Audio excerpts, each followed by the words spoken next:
નમસ્કાર મિત્રો, વિડીયોમાં તમારું સ્વાગત છે। જી હા મિત્રો, અત્યારે હાલ મોટા અને મહત્વના સમાચાર સામે આવી રહ્યા છે। તો મિત્રો, સમાચારમાં વાત કરીએ તો લોકો સવારે નાસ્તામાં બ્રેડ અને બટર ખાય છે, જે સ્વાસ્થ્ય માટે હાનિકારક છે। સફેદ બ્રેડ મેદાની હોય છે અને લો ક્વોલિટીના કાર્બન સાથે તેની પ્રોસેસ કરવામાં આવે છે।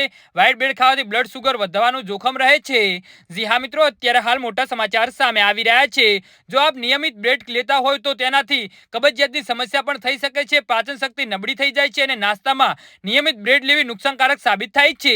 જી હા મિત્રો, અત્યારે હાલ મોટા સમાચાર સામે આવી રહ્યા છે।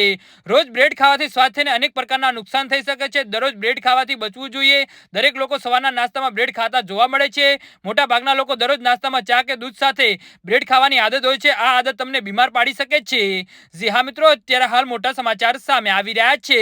જો તમે રોજ બ્રેડ ખાવ છો તો તેનાથી પેટ ફૂલવું, ગેસ, અબજો, કબજિયાત જેવી સમસ્યાઓ થાય છે। બ્રેડ ખાવાથી તમારું બ્લડ શુગર લેવલ ઝડપથી વધી શકે છે અને પણ ઘટી પણ શકે છે, જેના તમે હંમેશા થાક અનુભવશો। જી હા મિત્રો, તો આના વિશે તમારું શું કહેવું છે તો નીચે અમારી કમેન્ટ બોક્સમાં જરૂરથી જણાવજો અને અમારી યુટ્યુબ ચેનલને સબસ્ક્રાઇબ કરવાની ભૂલતા નહીં। વિડીયો પૂરો જોવા બદલ તમારો ખૂબ ખૂબ આભાર।